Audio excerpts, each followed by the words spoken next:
Bon, en ce qui me concerne, je vais sortir faire un tour et ouais, je vais faire un tour. Ouais. Ça sera déjà prêt quand je vais revenir. Et see you later. You know what I'm saying? Donc voilà, il n'est pas prudent de regarder son téléphone au volant, je vous l'accorde. Ce que je faisais. Mais bon, donc pendant que je pianotais sur mon téléphone au volant, 5, 10 km/h en dessous de la limite autorisée. Voilà, j'ai un peu dépassé. Mais à l'instant, non. J'étais sur ma voie de droite. Marge de sécurité. Mec, ma caisse et ta caisse, c'est pas la même. Je pète pas plus haut que mon cul. Mais toi et moi, nous avons 2 voitures françaises. La mienne a du style. Ma voiture ouais, ma voiture est l'un des modèles qu'on a vu dans certains rallyes. Ta voiture est comme la mienne, une voiture française. Mais ta voiture ressemble comme 2 gouttes d'eau à une boîte à chaussures. Pourquoi, alors que nous sommes à vitesse réglementaire,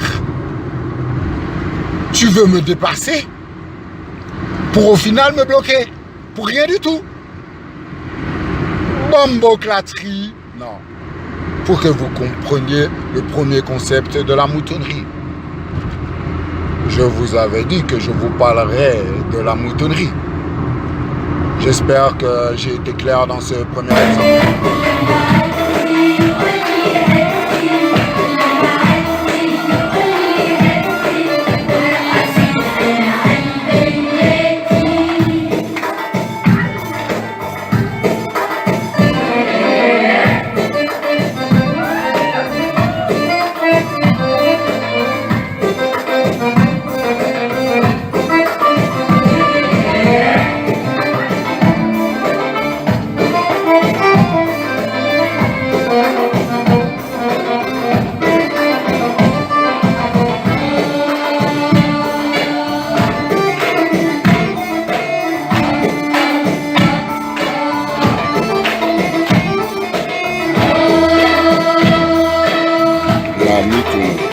La moutonnerie sur ma voiture. Donc je vais parler de ce sujet-là. C'est pas grave si j'arrive en retard au boulot. Mais je vais parler de la moutonnerie sur ma voiture. Je vais lui passer un petit peu de Karcher, un peu d'eau pour nettoyer ça. Mais je vais vous parler de la moutonnerie de mon voisinage sur ma voiture. It's time to back home. I'm riding my car. Alone in the dark, but I have a big sun in my head. J'ai oublié comment on dit dans ma tête. Bref, donc ce matin, ou non, en fin de matinée, j'avais laissé ma voiture à une place un peu spéciale. En fait, elle ne gênait pas là où elle était placée. Dans la résidence, elle ne gênait pas. Elle n'était pas sur une place de parking, je précise. Mais elle ne gênait pas. Il me semble que le week-end, le parking est légèrement plus rempli que la semaine vers 10h30, 11h30. Et pourtant, les camions arrivent à se mettre en double fil pour les déménagements, les camionnettes, et les voitures arrivent à circuler. Moi, je l'ai fait la semaine. Aujourd'hui, lundi. Juste avant d'aller travailler, je suis sorti faire une tâche administrative. À mon retour, j'ai garé la voiture là où je l'ai laissée. Là où elle ne gênait personne. Parce que Les 3/4 de la résidence est sur son poste de travail, dans une usine, dans un bureau, peu importe. J'arrive chez moi devant mon véhicule parce que je me suis préparé.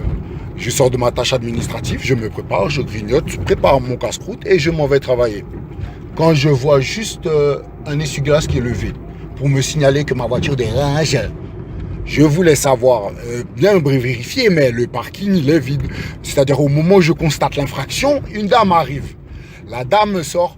Monsieur, votre voiture dérange, il n'est pas prudent que si vous avez un problème de place de parking, je suis pressé, il faut voir avec le syndicat. Madame, je vous écoute, mais je vais m'exprimer. Je suis pressé, moi je fais partie du syndicat. Vous n'avez pas le droit. Oui, en même temps, une deuxième dame arrive, que je connais de vue, bien entendu. Et un monsieur passe avec un charmant chien et me dit, donc la dame se gare sur sa place de parking, en travers, pour bien signaler qu'elle possède ces 2 places de parking. Et j'essaye de l'écouter, la comprendre, ensuite de pouvoir m'exprimer. Parce que j'essaie d'appliquer les 4 accords de Toltec.